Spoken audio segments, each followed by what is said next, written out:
예, 우리 하나님 말씀 40절까지 읽었습니다.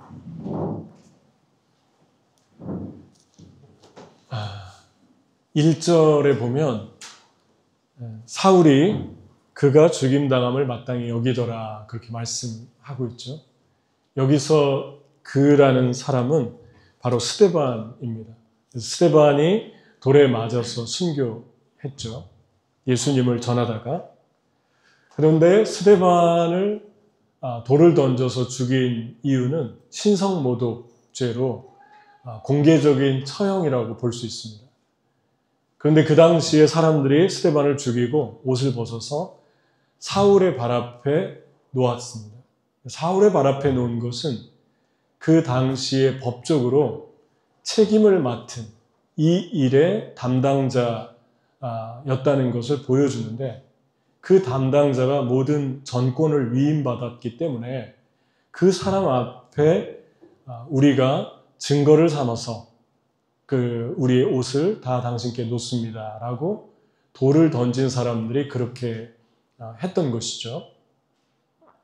이것을 보면 사울이라고 하는 사람이 신약 성경에 12권, 13권을 쓴 사람이 되지만 얼마나 하나님을 믿는 사람들을 핍박을 했는지 우리가 짐작할 수 있죠.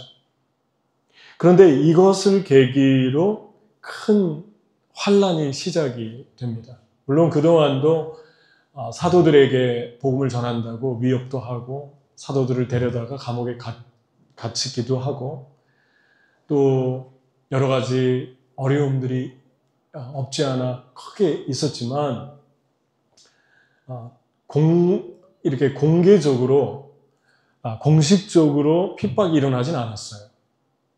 하지만 이제 공식적으로 핍박이 일어났고 그 핍박의 가장 책임자는 사울이라는 청년이었고, 그리고 이 일로 인해서 1절에 보면은 사도들만 남고 모든 크리스찬들이 예루살렘에서 유다와 사마리아와 모든 땅으로 흩어졌습니다. 근데 특별히 이 사람들이 흩어지는 그 과정을 보면 사도행전의 1장, 2장을 보면 천국이 땅에 내려온 것 같은 일들이 일어났죠. 너무 좋아서, 예수님을 믿고 너무 행복하고 좋아서 자기들의 가진 것을 서로 나누고 사랑하고 그리고 함께 모이고, 심지어는 가난한 사람이 없을 정도로 그런 엄청난 일들이 이 땅에 일어났습니다. 그런데 문제는 예수님이 땅끝까지 복음을 전하라고 했는데 예루살렘이 너무 좋아서 예루살렘에만 모여 있었던 거예요. 이런 일들이 일어나니까. 그런데 이 핍박을 통해서 그렇게 천국 같은 공동체가 뿔뿔이 다 흩어졌죠. 그 흩어진 장소들이 베니게, 구브로, 안디옥. 베니게는 지금의 레바논이고 구브로는 사이프러스, 섬이죠. 그 다음에 안디옥은 지금의 터키 남부. 이런 곳으로 뿔뿔이 흩어져서 이제 그러한 천국 같은 공동체가 완전히 다 약해지고 존재 자체가 희미해지는 그러한 일들이 일어났습니다.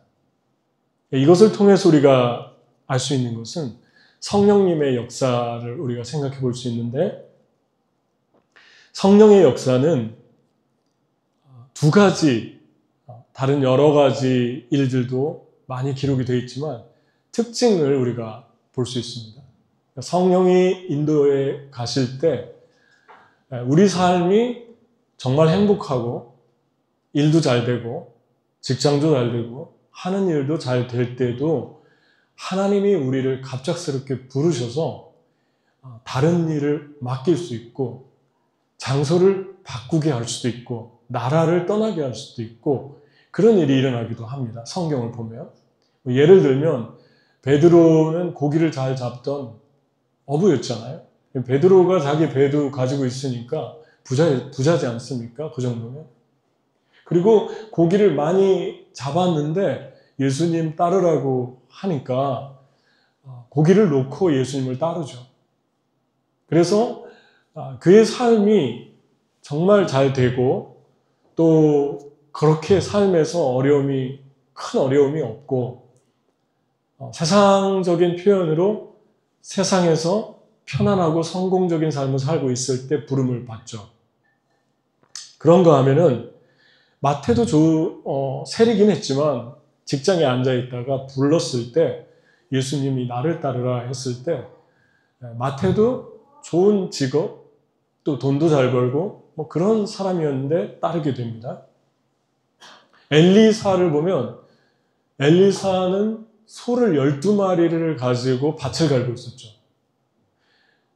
소를 12마리를 가지고 밭을 갈 정도면 그 소유가 많이 있었음을 우리가 짐작할 수 있죠. 그리고 그의 일이 얼마나 바빴는가를 볼 수 있습니다.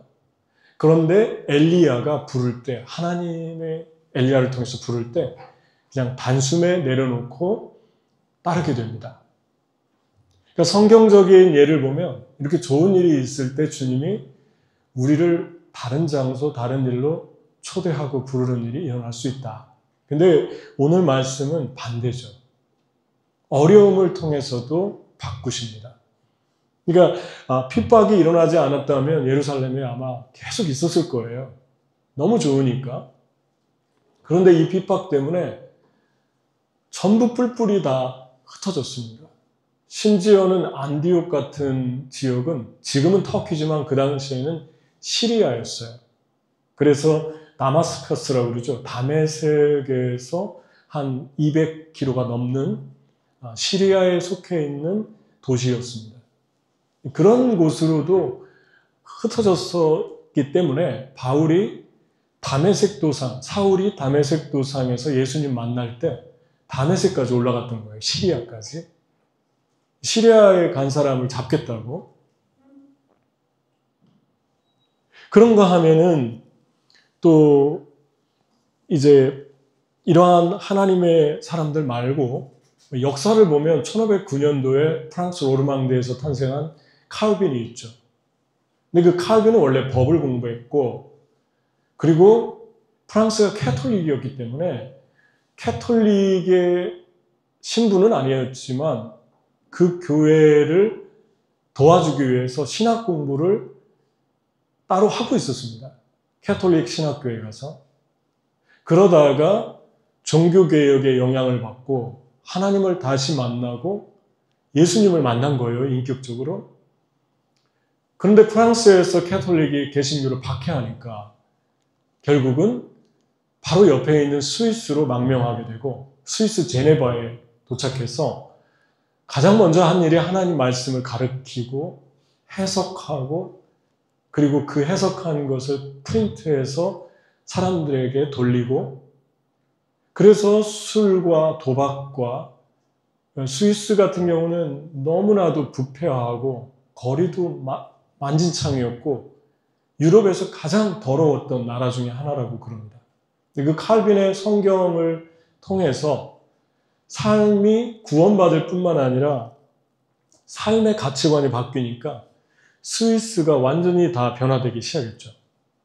그래서 나중에 19세기에 미국이나 유럽에서 민주주의를 이게 받아들일 때 스위스에서 시작한 민주주의를 받아들인 거예요.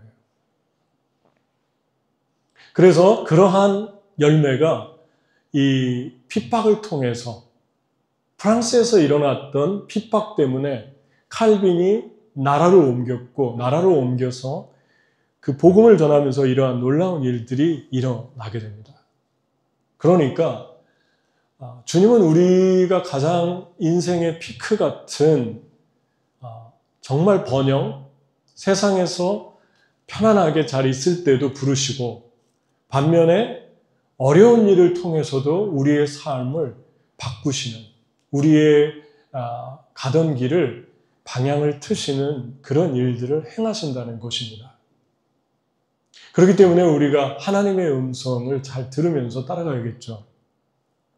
저희 교회도 여기 오기 전에 핍박 정도는 아닌데 강남에 있었죠. 역삼역에서 바로 1분 거리에 우리가 있었는데 그 사업을 하시던 우리 신실한 크리스찬 집사님이 그 대표 되시는 분이 우리 건물을 빌딩을 쓰라고 해서 우리가 예배를 감사히 드리다가 그 건물 전체 주인께서 그걸 원치 않는다고 그래가지고 결국은 우리가 갑작스럽게 한 달이 있었나요? 한 달 조금 넘게 있다가 갑작스럽게 옮기게 됐는데 저는 개인적으로 성수동을 몰랐습니다. 성수동이 있는 건 알았지만 성수동의 특성은 몰랐어요. 그냥 성수동이 요즘에 젊은이들이 많이 모인다 정도 얘기를 들었는데 우리의 의지와 상관없이 이곳으로 왔고 이곳에서 지금 예배를 드리고 있는데 아마 한국에서 서울에서 가장 힙한 요즘 핫이 아니라 힙을 쓰더라고요. 그래서 힙한 도시다 뭐 그러는데 왜 여기로 인도를 하셨을까? 왜 강권적으로 이리로 오게 하셨을까? 우리가 원했던 것도 아닌데 우리가 이곳을 찾았던 것도 아닌데 그래서 지금 여기에 있습니다. 흩어진 사람은 성령이 하신 일을 보는 거예요. 흩어진 사람들은 뭘 했을까?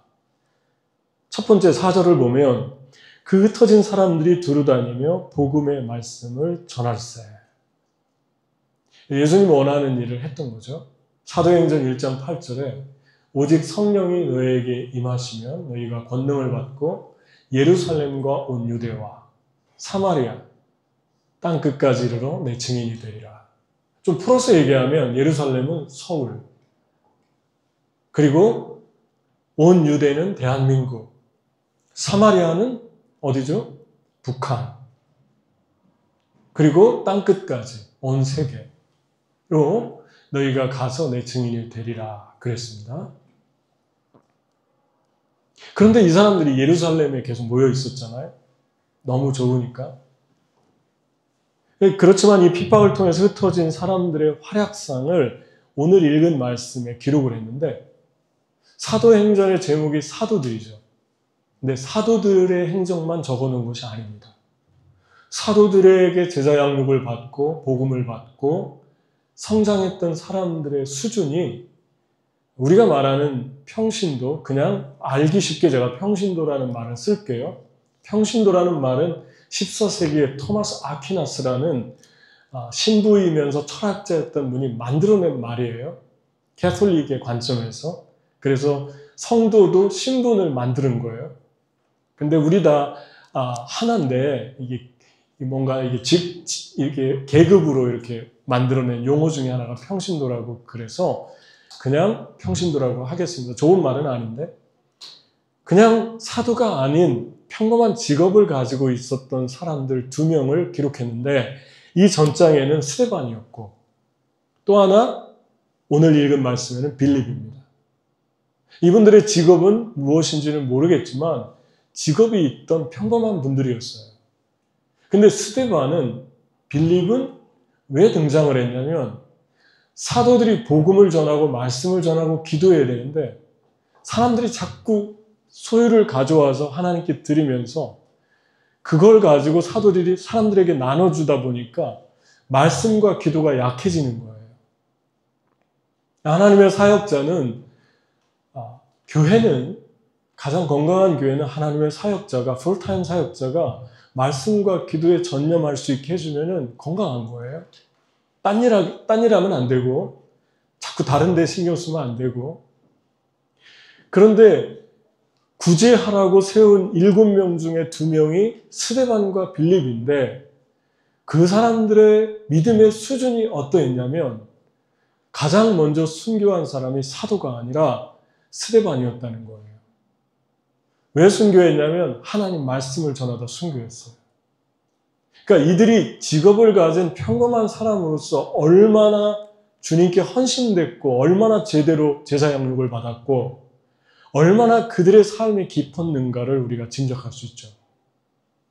그런가 하면 빌립은 오늘 말씀에 보니까 사마리아 성에 내려가서 말씀을 전했고, 그 말씀을 전하니까 사람들이 따르기 시작했고, 귀신이 떠나가고 병든 자가 치유되고, 빌립의 말에 권위가 있어서, 지금 이 사람은 사도가 아닙니다.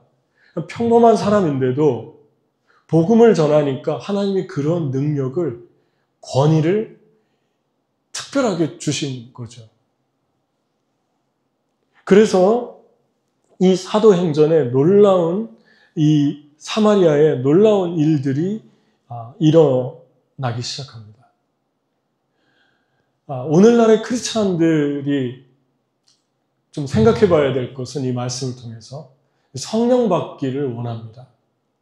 성령을 주세요. 성령을 기다리라고 그럽니다.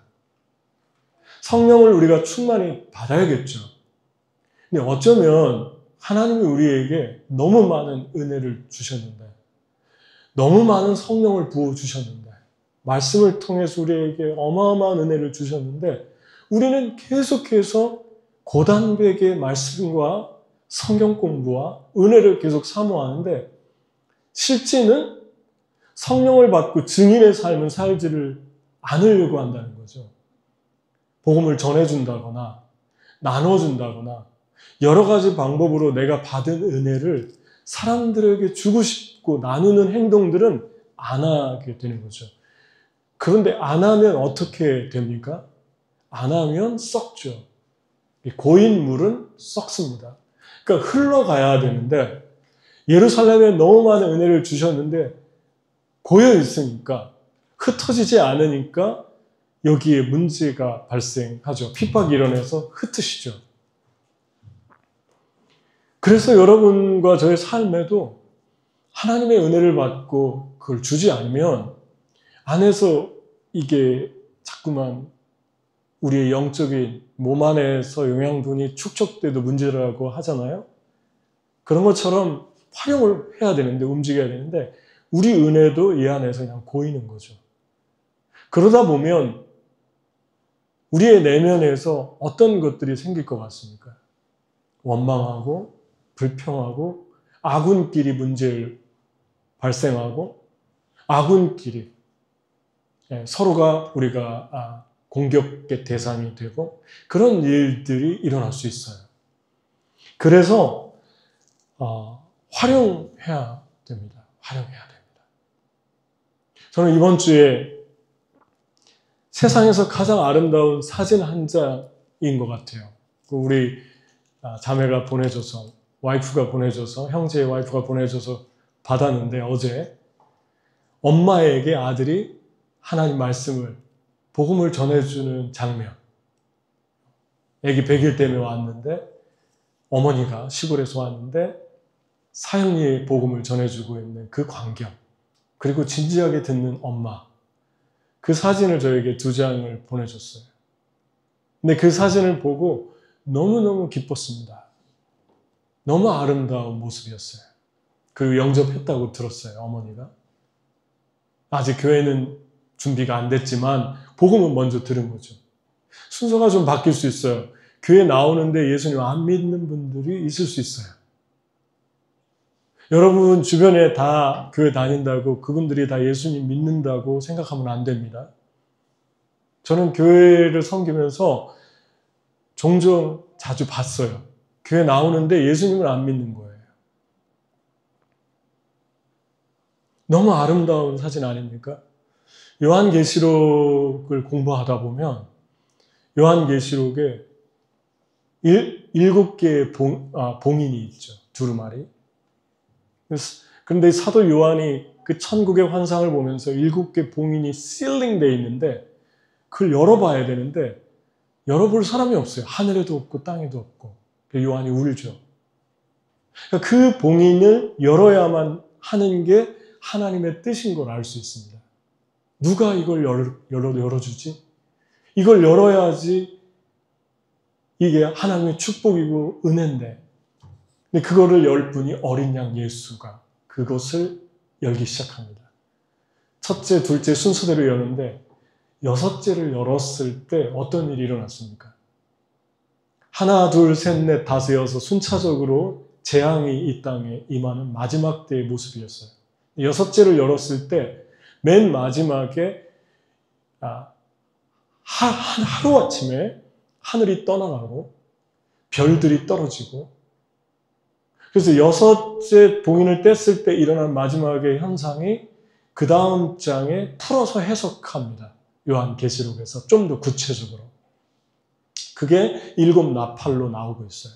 이게 여섯째에 어떤 장면이 나오냐면 마지막 때 사람들에게 자연재해가 임하는데 해가 피빛이 되고 하늘이 말리고 별이 떨어지고, 그리고 온 산과 강이 떠나가며 바다가 침몰하고 가라앉고 없어지고, 그 상황에서 그 다음 말씀이 크게 와닿았는데, 임금과 고위 관료와 장군과 부자와 이 땅의 사람들이 산하 나를 덮어다오 바위야 나를 가려다오, 어린 양의 진노에서 우리를 숨겨다오, 그런 고백을 하면서 간절하게 외칩니다.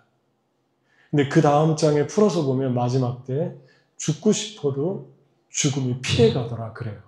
이 땅의 사람들이 너무 고통이 심해서 환난 때 죽고 싶어도 죽음이 피해가더라. 그러면서 그 짐승들이 무저갱에서 올라온 장면이 나오는데, 정확하게 어디서 많이 본 장면이에요. 그 모습이, 그 짐승들의 장면이. 반지의 제왕을 보면 너무 정확하게 반지의 제왕에서 그 짐승들 나오잖아요. 사우란, 안 보신 분들한테 미안한데 사우란 있잖아요. 사우란의 졸개들이 나오는데 그 짐승의 모습이 그 계시록의 모습과 정확하게 거의 똑같습니다. 그래서 쉬웠어요. 그런데 제가 은혜 받고 제 영혼이 깨어나는 부분이 어디였냐면, 부자와 가진 자와 권력을 가진 사람들이 그렇게 외쳤는데, 예수님 안 믿는 사람들이죠.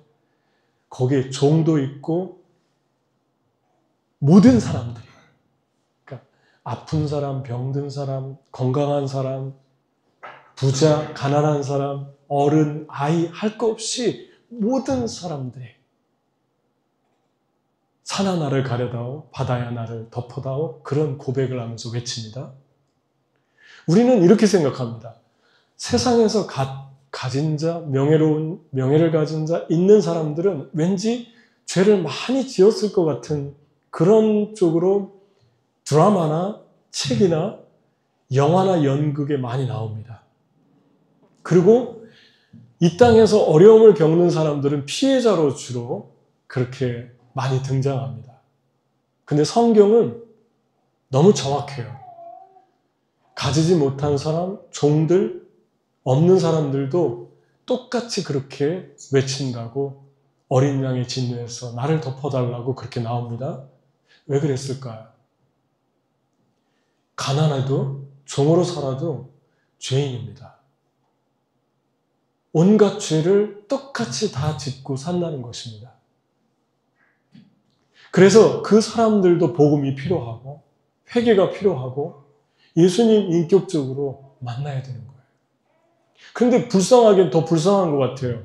왜냐하면 이 땅에서도 고생을 많이 했는데, 육체적으로도 고통스럽게 살았는데 내세에도 소망이 없는 거예요.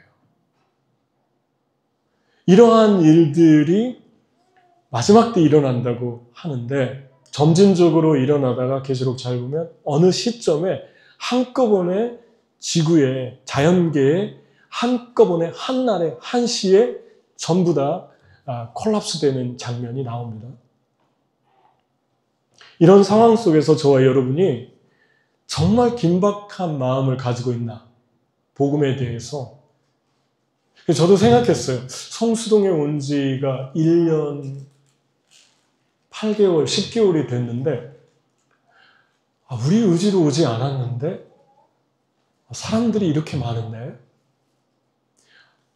복음을 전하라고 하는 음성을 듣게 됩니다. 그래서 오늘 우리가 나가려고 하죠. 물론 그 안에도 여러분들은 나름대로 삶으로 만난 사람에게 복음을 전하셨을 거예요. 자, 이제 여기 보면 빌립이 복음을 전했는데, 사마리아에 전했는데, 자, 성령이 어떻게 인도하시나? 8절 첫 번째, 어떤 일이 일어났는가 보여줍니다. 많은 사람에게 붙었던 귀신과 병이 치료되고 그 성에 큰 기쁨이 있더라. 첫 번째 준 상급이 은혜가 기쁨이었어요. 그 도시에. 여러분, 이 성수동 도시에 기쁨이 있다고 생각하십니까? 크고 작은 일상의 기쁨이 있겠죠, 사람들이. 소유하면서 얻는 기쁨, 보면서 얻는 기쁨, 만남의 기쁨, 또 어떤 음식을 접하면서 오는 기쁨, 여러 가지 기쁨이 있습니다. 근데 그건 일시적이고 우리의 내면을 채워주지 못합니다. 근데 하늘의 기쁨을 말하는 거죠. 하늘의 기쁨이 이 땅에 있는가? OECD 나라 중에 우리나라 경제 순위가 10위 정도 됩니다. 38개국의 나라 중에 10위면 높은 거죠. 잘 사는 거죠.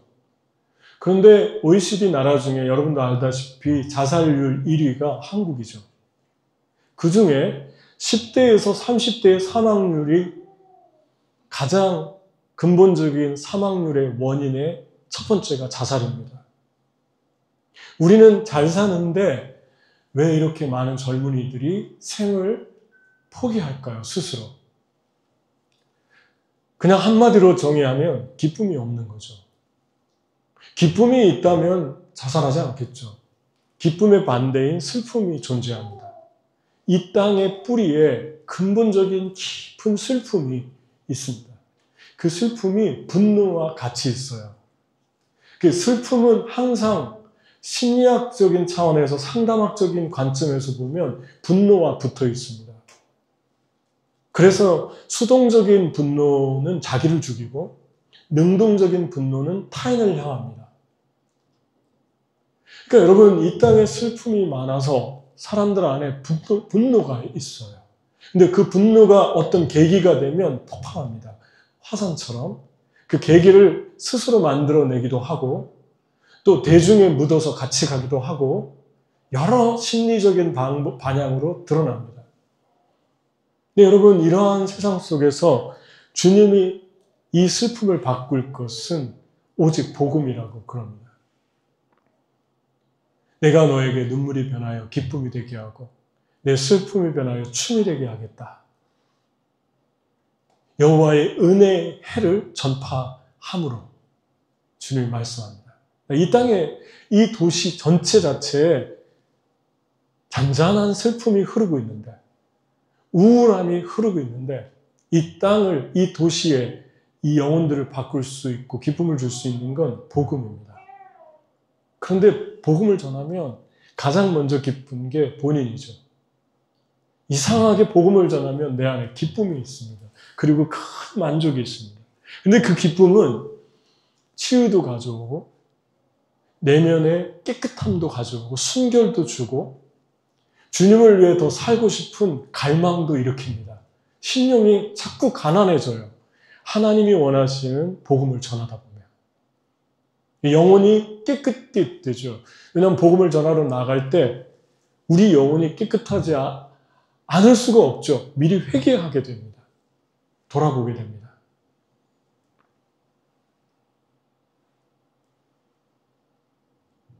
여러분과 저에게 주님이 기쁨, 5달란트, 2달란트, 1달란트 나오잖아요. 5달란트, 2달란트 맡은 사람이 5달란트 남기고 2달란트 남겼는데 주인이 와서 2가지 상급을 주죠. 착하고 충성된 종아 잘했다. 네가 충성했으니 내가 내게 많은 것으로 맡기겠다. 첫 번째, 더 맡기겠다. 두 번째, 내 주인의 즐거움에 참여해라. 이 주인이 누굽니까? 주님입니다. 주님의 즐거움에 참여하는 게 주님이 원하는 걸 했을 때 주시는 기쁨이죠. 누가복음 15장에 탕자의 아버지, 10드라크마의 1드라크마를 잊어버렸다 찾은 부인, 왜냐하면 그 드라크마는 결혼 지참금이에요. 신랑이 결혼할 때 선물로 준 거기 때문에 하나만 잊어버려도 신부가 수치가 되는 행동을 했다고 간주했기 때문에 부지런히 찾은 거예요. 찾았을 때 어떻게 하느냐 그러죠. 주님이 잔치하지 않느냐, 사람들 불러서 기쁨을 말합니다. 100마리의 양 중에 한 마리 잊어버렸는데 한 마리 찾았을 때 너희가 그걸 어깨에 메고 사람들을 초대해서 잔치하지 않느냐. 잃어버린 것, 찾은 것 세 가지 특징이 잔치, 기쁨이 있습니다. 그리스도인의 기쁨은 한 영혼에게 복음을 전해줄 때 강력해집니다. 두 번째, 마지막으로 빌립에게 주신 내가 내게 있는 것으로 더 주겠다. 빌립이 사마리아에 그냥 평신도로서 신실한 삶을 살았잖아요. 그런데 주님이 그를 다시 가사로 가라고 합니다. 근데 가사에 광야입니다. 사람이 아무도 없는 곳. 성령의 인도를 받아 갔어요. 그랬더니 주의 천사가 그랬어요. 주의 사자로 나오는데 엔젤로 번역됐습니다. 사도행전의 특징이 주의 성령이 말씀하셨다를 주의 천사가 말씀했다. 이 두 가지를 번갈아 가면서 사용합니다. 그러니까 천사를 성령으로 보면 되고 성령을 천사로 보면 돼요. 이 말을 계속해서 바꿔가면서 음성을 들을 때마다 이 표현을 씁니다. 주의 사자가 빌립더러 가사로 내려가게 했고 가사로 도착했을 때 저 앞에 마차를 타고 있는 이디오피아 국고를 맡은 관료에게 가라고 그럽니다. 그래서 가서 물어봤더니 내가 지금 성경을 읽고 있는데 이게 무슨 뜻인지 모르겠다. 그 성경이 이사야서 53장이죠. 그가 찔림은 우리의 허물을 인하며 그가 상함은 우리의 죄악을 인하며 그가 징계를 받음으로 우리가 나음을 입었고 그가 채찍에 맞음으로 우리가 평화를 누리도다. 우리는 양 같아서 다 각기 제 길로 갔거늘 여호와께서는 우리 무리의 죄악을 그에게 담당시키셨도다. 이 말씀에서 그를 모르는 거예요. 누가 이랬다는 건지.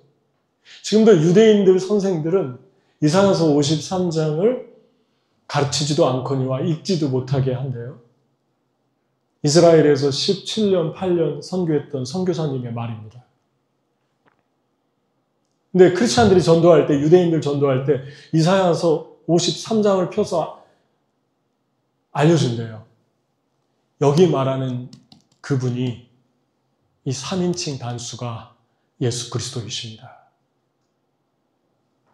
근데 그 말씀을 풀어서 해석해주고 결국 그 이디오피아 국고를 맡은 그 관료가 예수님을 믿고 즉시 그 자리에서 세례를 받습니다. 그 놀라운 일들을 이 빌립을 통해서 하게 됩니다. 예비된 영혼을 하나님 만나게 하신 거예요. 우리가 행동할 때 하나님이 주시는 축복은 소수지만 예비된 영혼들을 만나게 하십니다. 저는 그 뉴욕에서 사역할 때 우리 다 여기 다 경험했는데 우리 배 목사님도 계시고 너무나 많은 영혼들에게 복음을 전했죠. 셀 수가 없죠. 배 목사님도 헌터 컬리지 같은 데에서 우리가 여기 형제, 자매도 있는데 여기 없네요. 여기 어디 다른 나라 가 계신데 한 번씩 만나가지고 우리가 헌터 컬리지에서 일주일에 한 번씩도 모이고 NYU 뉴욕대에서도 모이고 셀 수가 없이 복음을 전했어요. 전도지 주는 거 말고 상대방이 양해를 얻고 제가 좀 나눠도 되겠습니까 해서 예스 하면 동의한 거기 때문에 젠틀하게 원하지 않으면 젠틀하게 실례했다고 그러고 우리가 인사하고 헤어지죠. 원했기 때문에 우리가 전했어요. 그런데 너무나 많은 사람인데 기억을 다 못하는데 성수동이 브루클린 같다고 그래요. 그래서 브루클린 얘기를 한번 나누고 싶어졌어요. 한 번은 브루클린에 갔는데 브루클린에 깊숙이 들어가면 사람들이 전부 눈이 풀려있는 동네가 있어요. 그래서 집으로 올라가는 계단에도 눈이 풀린 사람들이 계단에 앉아있고 길거리 걸어다니는 사람들도 눈이 풀려. 물어봤더니 브루클린에 사는 우리 교회 나온 자매가 여기는 그냥 마약을 술처럼 합니다. 그래요. 그래서 마약을 조금씩 하기 때문에 눈이 풀려 있다고, 술 취한 것처럼. 근데 가난한 사람들, 주로 없는 분들은 이렇게 빨래를 어깨에 메고 아니면 들고 빨래방으로 가서 빨래를 하죠. 빨래를 들고 가는 한 사람들이 있는데 청년에게 서가지고 사형 일을 전해줬어요. 예수님이 당신을 사랑하시고. 근데 보통 거기 있는 분들이 눈이 풀려서 거절할 것 같은데 서가지고 거의 20분을 해야 돼요. 이거를 다 전하다 보면. 15분, 빨리 해도 15분. 이 선체로 그냥 그대로 이렇게 들어요. 너무 놀라운 일이죠. 우리의 생각과 이 세상 사람들의 반응은 다르죠.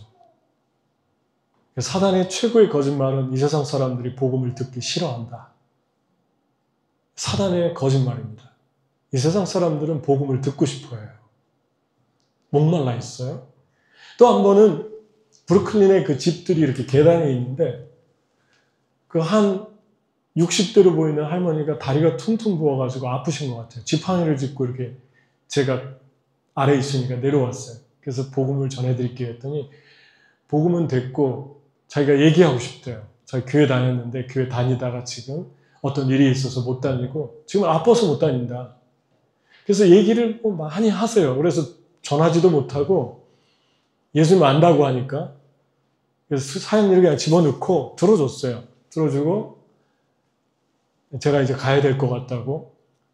그리고 한 15분에서 20분을 얘기를 들어주다가 깨어났는데 그분이 한번 이렇게 허그를 하자고 해서 이렇게 안았는데 제가 이렇게 빼려고 하니까 손을 안 놓는 거예요. 그래서 제가 거기에 붙들린 거죠. 이게 빠져나올 수 없게 힘을 주고 있는 거예요, 이분이, 흑인분이. 그때 느낀 게, 이 사람들이 사랑에 갈급해 있구나. 말만 걸어줘도 좋은 거예요. 너무 외로운 거죠. 화려해 보이는데 외로운 거죠. 한국도 화려해 보이는데 제가 볼 때는 외로운 땅입니다.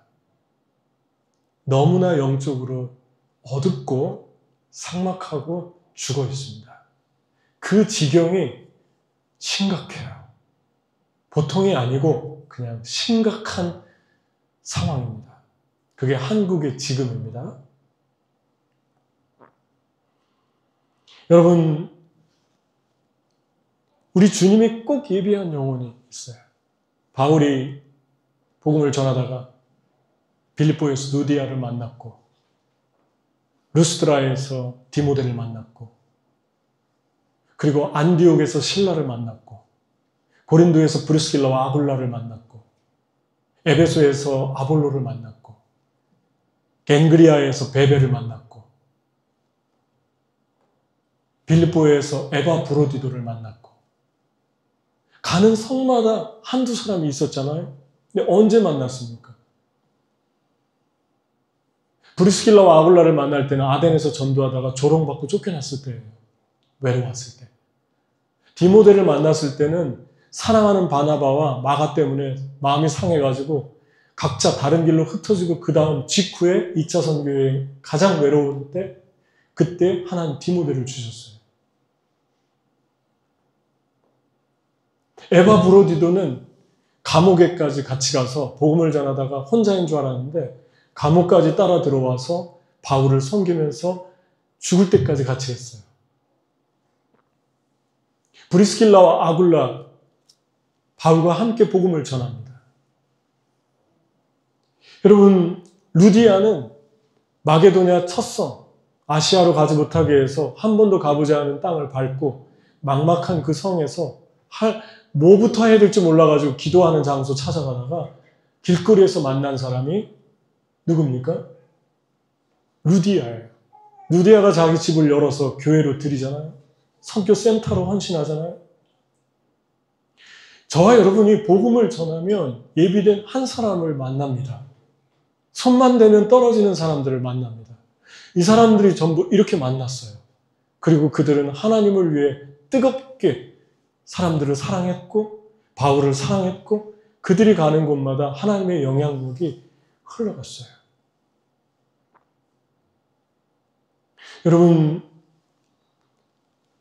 무릇 있는 자는 받아 더 넉넉하게 되고 없는 자는 있는 것까지 빼앗기리라는 말씀이 기억나죠.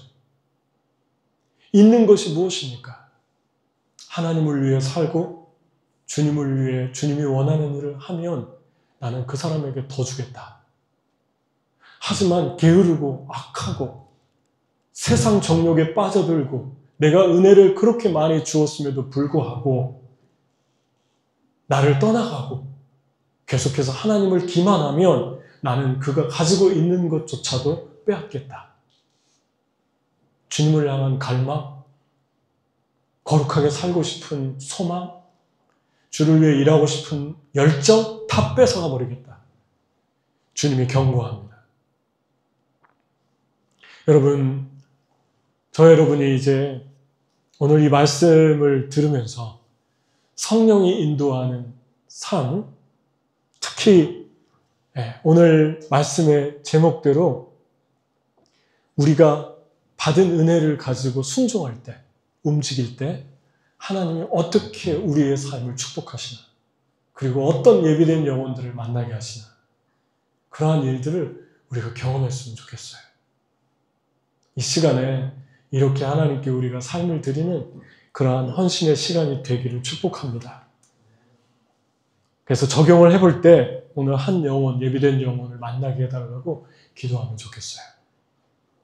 그리고 두 번째, 이 성수동 도시가 예수님을 만나서 기쁨이 가득하게 해달라고.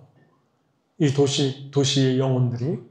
그리고 세 번째, 우리가 받은 은혜를 흘려보내는 삶을 살게 해달라고.